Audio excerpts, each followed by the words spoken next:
You want this knife? Well, good, because this is a knife video. Today we are looking at 7 different knives for cooking up on the trail. Let's get to it.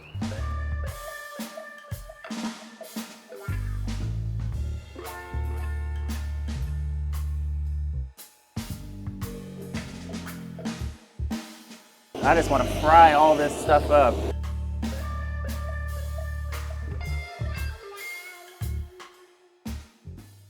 Hey, Chef Corso, Outdoor Eats. I'm here to put you on the path to amazing meals on your outdoor treks. And we are talking about knives today. And we have seven campy camp knives to look at.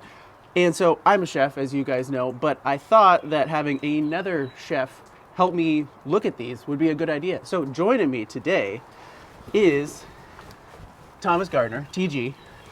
We went to culinary school together, and he is founder. You're not founder, actually. Owner of Hudson Meat Markets here in Austin, and he's been in a couple videos before. We went to Big Bend National Park last year about this time, so if you want to watch that video where we cooked up a bunch of stuff in Big Bend, you can check that out. But you know, it's probably good to have 2 chefs look at this kind of thing, because every knife is different and every chef is different about what they want. got a lot of good options here. Yep. And where are we today? We're at Bull Creek Nature Preserve in Northwest Austin. Nice. Well, it's a pretty area. I'll do a couple pano views, but yeah, really beautiful little stream here, and we found a nice big flat rock. Yep. I love flat rocks.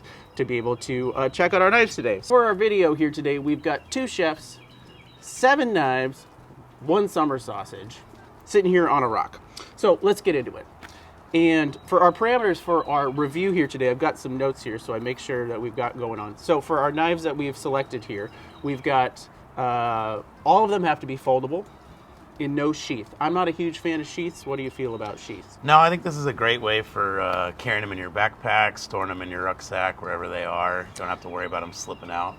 Yeah, I mean, sheaths aren't the end of the world, but just my preference that they're foldable. So all of our options are foldable. All of our options need to be under 12 inches total when it's unfolded, under 6 inches closed, because we don't want it to take up too much room in the pack. All metal or stainless steel or some sort of combination, no ceramic. Ceramic knives are, I think, solid in other times. They break easy though. They do break easy, especially if you're in some granite area and falling around. And all of them are under $100. So that's what we're looking like as far as our rails for our test today, because there are a ton of knife companies out there. So as doing some research for this video, there's a lot of knives companies out there. There's a lot of regional ones, there's a lot of national ones, and we just can't do all of the knives in one video. There's just too damn many. So if you don't see the brand that you love, I'm sorry, but we can only do a few in a video, and I think we're doing a pretty good job with looking at 7 here today. So before we start looking at knives, so you're a chef, I'm a chef, and do people ask you what kind of knives to get? Yes, especially for butchering and just so many varieties of knives. And are brands. you happy to oblige with some answers? Oh, definitely. Yeah, I think there's a lot of times that people look to spend a lot of money on a knife where you can find some real good value options that are going to do the same job. For sure. I get that question all the time too. And so what is your kind of standard response to that for people when they're looking for a knife for the kitchen? Yeah, I think that's a great question. There's a lot of things to take into account of, like, are you using it for cutting meat or using it just for general prep, veggies, those kind of things. You know, standard, just 8-inch chef's knife. I prefer the Japanese style. Me too. But I think that's kind of your go-to in a all utility knife. For sure. So the other things that I answer when people ask that is, how much money are we wanting to spend? What are you going to be doing with it? Like you mentioned. What was the other note I had here? Oh, yeah, it needs to fit in your hand. And so you really need to pick it up. So it's hard to purchase a knife off the internet at times, because you just don't know how it's going to feel in your hand, and every hand is a little bit different. And like, I remember at culinary school, you had a very different brand of knife that I held that I'm like, I don't like this, but I knew you really liked it. But it's very, very personal, and you need to hold it and feel it, and also feel the balance of it. actually working and not putting too much stress on your hand as you're chopping. But yeah, we both get that question all the time, and there's not like one perfect answer for it. No. But there are a lot of options out there, both inside and outside, that do a really good job without having to spend a ton of money. But quickly, so what are your favorite inside knife brands? Big fan of Shun. Global's also a real good option.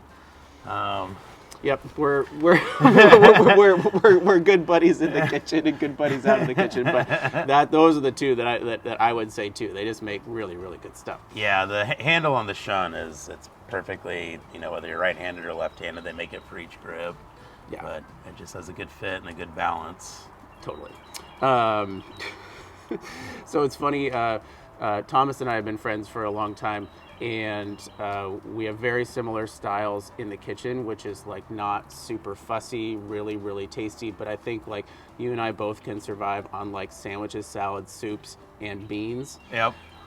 And I like we would be pretty heavy on the sandwiches. And when we were in culinary school, we had to do this final where we it was like graduation final, and all our families were coming in and all that kind of stuff. So we each got to team up with a partner and make like a appetizer for everybody to enjoy. So while everybody else was making like foie gras torchons and caviar dusted things, we made mini pizzas. Mini pizzas, very delicious. Very delicious mini pizzas. So we're definitely on the same line about a lot of things in the kitchen. All right, so let's get into the knives and take a look at each one. We'll talk about how it feels. We'll talk about price. We'll talk about weight.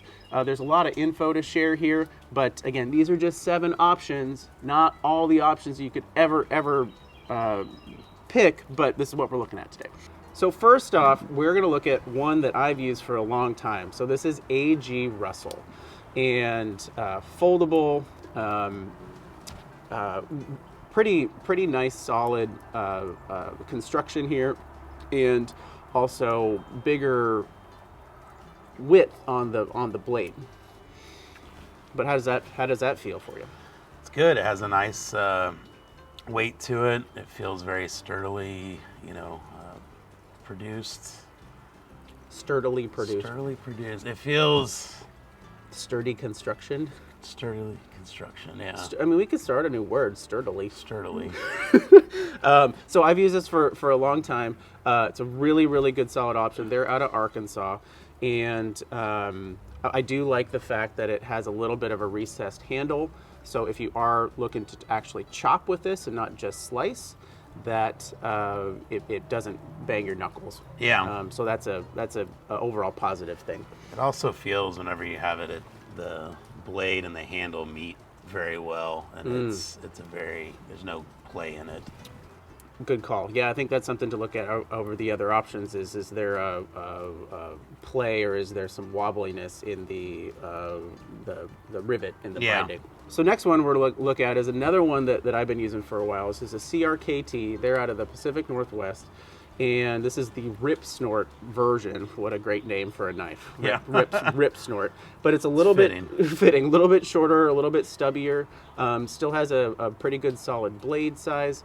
And also this has a specific guard, which is an interesting one. So it's one thing, as we're going through all these knives, each of them have a little bit of a different bell or whistle or something that can be helpful for slicing and cooking and stuff. Yeah, and this one seems to have a little thicker of a blade than any of the other ones we've looked at. Gotcha.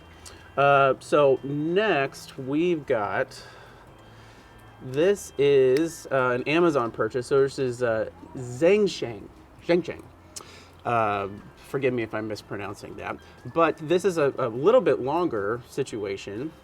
See how that feels for you. How's the play on that one?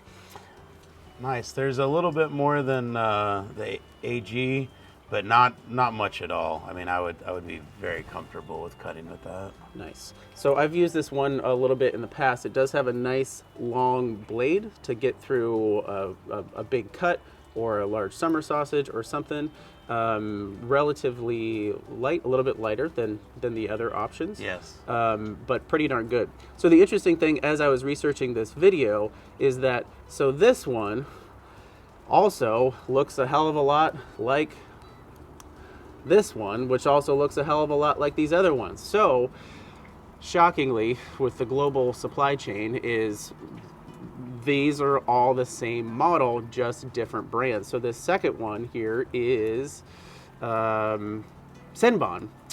So see if that feels any different than the Zhangsheng. No, but it's remarkably similar. Remarkably similar. You know, it does have a little different of a handle on it, like a different material. So that is something to take into account of like what it feels good on your hand, what you feel like is more slip prone. For sure. And yeah, a lot of these knife options have a lot of different handle options, and some of them are like $19 and some are like $26, but some of that's preference. It's funny too, as you're noticing, like the rivets are in maybe a slightly different location. And so there's another one of these options here where this is Herbert's out of Germany. So we've been talking about some American options, some Japanese options, and this one's German, but does that feel any different than the others? No, it might be a slight bit heavier, but the handle feels the same. I mean, it's pretty virtually identical. Virtually identical. So it's sort of up to you on if you like this option about which brand you want to pick up, and also what finish that you want on your handle. But all of these are in the same styling here. So farther along in the Senbon brand is they also have a Santoku, which different style and makeup. Yeah, blade seems a little bit shorter. Yep, tiny bit shorter for sure. But a nice shape for sure. Yeah, that one does have a little bit of a recess too. Yeah, I'd say all of these are very similar. None of them have a whole lot of play. It seemed to be good construction between the knife handle and the knife blade. Yeah, for sure. So our last seventh option is a newer brand that, and frankly, some of these brands are newer to me too, but it's a Tackray. So another foldable option, but very different style. Yeah. Than the rest of the options that we're looking at here. This one's very nice because it does get your hand a little away from the blade, more so than some of the other ones, other than maybe the AG here. It's very light, good construction. Feels like there's a lot of contact in between the handle and the blade. Yeah, when I picked this up, when I'm cooking outside, I'm not just slicing a summer sausage or some aged cheddar. I am actually rocking and chopping at times. Rocking and chopping. Rocking and chopping on the rocks. So this was very, very intriguing as far as the ability to have it recessed away from your work surface, and also a textured handle, interesting blade, and really easy closure. We'll talk about that a little bit later. But interesting option. So these are our 7 knives that we're looking at today, but let's see how they cut, because they're knives, right? That's what we need them for. Well, we've cut some stuff now and chopped some stuff now, so we're going to give you a kind of a general feeling about all of these knives. And so is there one, after you've sliced and chopped things with 7 different knives, that is either really positive or really negative? Yeah, I would say on the positive side, this one I really liked how far the handles recessed back. I have big old meaty hands, so it's a little easier to chop and slice. And I'd say on the negative side, maybe this one here, the CRKT. The blade's a little small for a lot of action on slicing. You also have this little piece here, which is great for protection, but not so great for hitting your cutting board while you're cutting. Yeah, so I've used all these too, and I think it's the question of what are you going to be doing with it, right? If you're just slicing cheese and summer sausage, there's a lot of knives that can work out there for you. Yeah. Even the small Swiss Army knives can do that. Yeah. But for us, because we like to cook and not just slice things, I think we're both looking for something that can actually chop as well, at least a little bit. You know, when you're backpacking, you're maybe not going to be chopping like a whole bag of onions, but you might be chopping a shallot or chopping you know, some green onions or something like that. Right. That you want to be able to not hit the rock or hit the stump or hit the cutting board as often. So having a recessed handle, at least a little bit, I enjoy as well. Yes. So you pointed out an interesting thing too on this Senbon Santoku. Yeah, it has a little thumb widget there. Make it a little easier for opening up. And put your thumb there. Easy one-hand action. Most of them have fairly simple one-hand opening, but that is a nice assist there. Yeah, well, it's nice if you're, you know, the bear's coming down the way and your one hand is on your phone to document it, and your, you know, your right hand is There you go. just using to flip your knife out to protect yourself. There's these videos on social media of like mountain lions and bears attacking people, and like the first reaction is to get your phone out. I don't know, man. I think I'm gonna like try to defend myself a little bit. Yeah. And sure, if I'm able to like think about that, to be like, oh yeah, this is gonna be my potentially my last video of my life. But I'm like, no, I'm getting out all the knives that I have and whatever other rocks and sticks that I can find to be able to battle that thing. But Yeah, well, I'm glad we didn't field test that today. yeah, did not field test that today. No javelinas in Texas, That's so right. we had to stab. Not in this part. Not in this part. So I think what's interesting too, here's some other notes on some of these knives, and here's a whole spreadsheet and a whole bunch of info for you guys to look at. But the A.G. Russell is the heaviest at 6.9 ounces, and it comes in at about $79 to $80, which is a good investment for a knife. It's not the most expensive knife that you could ever buy. The CRKT is actually the most expensive at $84.99. And the cheapest option is any one of these Santoku or these style of knives that range from, you know, $19 to $26 on Amazon, which for $20, $25, that is a very, very, very solid knife. Yes. For the overall price. The other thing to note here is the lightest is the Takare at 5.28 ounces, which is super, super solid. It does have the widest blade Yes. of our options that we're looking at, and the longest blade of the options that we're looking at. Oh, actually, take that back. The longest blade is actually the A.G. Russell. But the interesting thing too, as we're talking about weight, is like, yeah, weight is always something to be mindful of. But if it's 6.9 ounces versus 5.28 ounces, for me that doesn't matter. No. For some of you guys out there, you're getting wet because you're like, oh man, I can cut 1.blank ounces, and oh man, I can charge down the trail just a little bit faster. But that's for you guys. So there's really not that much of a difference as far as these styles go, as far as weight. So we've talked about all of these knives. So the other thing about it is knife maintenance, which Thomas mentioned as far as oiling over time, but then also sharpening. You know, these are really sharp right out of the box, but they will get a little bit dull over time. So you could easily sharpen them inside, hone them inside. But if you are out on the trail, I found this. Actually, my dad got this for me one year in my stocking. You know, sometimes he gives me some pretty awesome gifts. And this is a portable sharpener. So it has multiple sides and multiple grits for starting your sharpening, getting it a little bit finer, and then also having a ceramic situation, which is really great for the final hone, and some leather. But this works for knives like this, your boning knives if you are out hunting, and it also sharpens your fish hooks too, apparently. Yep. So this is a pretty awesome option that I've used through the years. I'll put a link down below. This is Work Sharp. So for this video, I know you might want to be hearing like, oh, this is the one you should buy. Please, Corso, tell us which one to buy. But again, it's very, very personal, and it's very, very different. And it's also, again, back to how we started this, is how much do you want to spend? What are you going to be doing with it? Where for some of you out there, you're like, oh, $70. awesome, no problem for a knife. Some people are like, that's way, way, way too much to spend on a knife, so a $20 option is a way better way to go. I think there are positives to a lot of the knives here. You know, for me, I do appreciate some of these options with the longer blade. And the recessed handle here is really, really nice for me. But the interesting thing about the different closures is like none of these is perfect for me. The locking mechanism is right by where I want to put my finger to hold it. And so that's sort of a challenge. But then there's some other locking mechanisms like this one that's on the outside of the handle,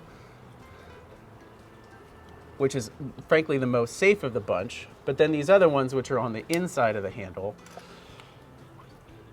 which is easy. It's funny with these locking mechanisms too. Each brand is so different, and I give it, you don't know until you know. Yeah. And then when you know, you know. And you're like, oh yeah, no big deal. But you give like this to you, and you've never seen it before, and you're like, not quite sure what to do. Well, you don't know until you know. Well, and they work great right now when they're brand new and haven't been used, but as they start to get a little older, you do want to keep these oiled so it's very easy, so you're not cutting in on yourself. For sure. So I think of if I were to take any one of these knives on the trail, I would be pretty darn happy. Yes. For the most part, if I was looking to chop something, I wouldn't take the CRKT. It's just a little bit too short and a little bit too cumbersome as far as chopping goes. But for slicing stuff, for quick, easy prep, all of these work really well. Yeah, I'd say any of these would work very well. It just depends on what your preference is. Yeah, totally. So now that we've got all of our veggies cooked up here, we might as well cook something. This is the Outdoor Eats channel. So we are going to make a hobo sausage and peppers here and saute all this up in a skillet and throw it in a roll or throw it in a tortilla. But we're going to do that now because we need some lunch. There we go.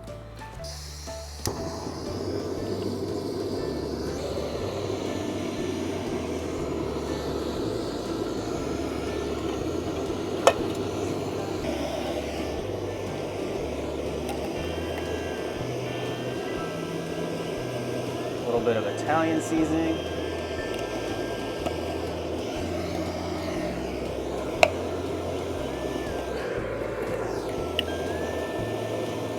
A little pinch of chili flakes, spice it up a little bit.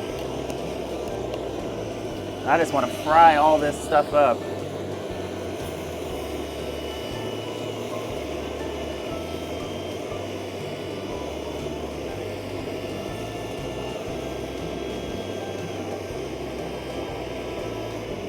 Slapping in a tortilla or a nice roll.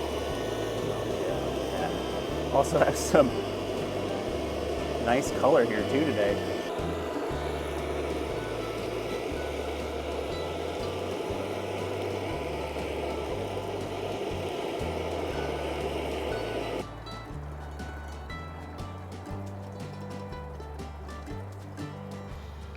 All right, well, we chopped a bunch of stuff and we cooked some stuff. Let's have some lunch.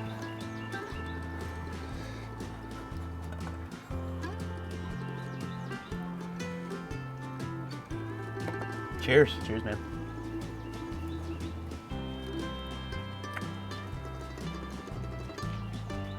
Oh yeah. A little sausage and peppers on the trail. A little sausage and peppers on the trail with summer sausage.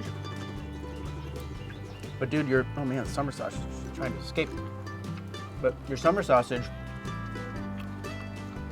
is a jalapeno cheddar one, which really complements everything really nicely here. Yeah. This is a pretty darn good hobo lunch.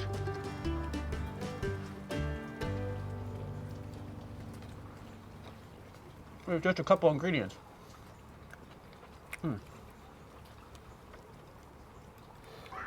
So, if you want this knife, I know you all been waiting for it. If you want this specific knife, check out OutdoorEats.com because we made 10. Why we made 10 is I didn't want to make 100 because I don't know if you guys even want it. But check it out. What we did is we just purchased them off Amazon for about 20 bucks. We did some etching on there, so there's a little bit of increased price for that, but still very, very economical in the grand scheme of things for the overall knives. But pick those up if you want. Let me know how you like them. They've been really, really good for me on the trail and another really great option. And what I've sort of liked about it is it's not $80 or $90. Yeah. It's $20 to $40, which is a very, very reasonable price. But thanks, Thomas, for helping me out with this and providing the summer sausage. We got jalapeno cheese in here, and man, it actually really complements the dish really, really nicely. Yes, yeah, it's delicious. So good. But also check out hudsonmeats.com. They've got really great fresh sausages, smoked sausages, jerky, summer sausage, snack sticks, pretty much all kinds of meat that you want. And I really like eating their stuff on the trail. But it's been great to cook with you again. Always fun. But get out there, cook something amazing somewhere awesome. Boca Boca.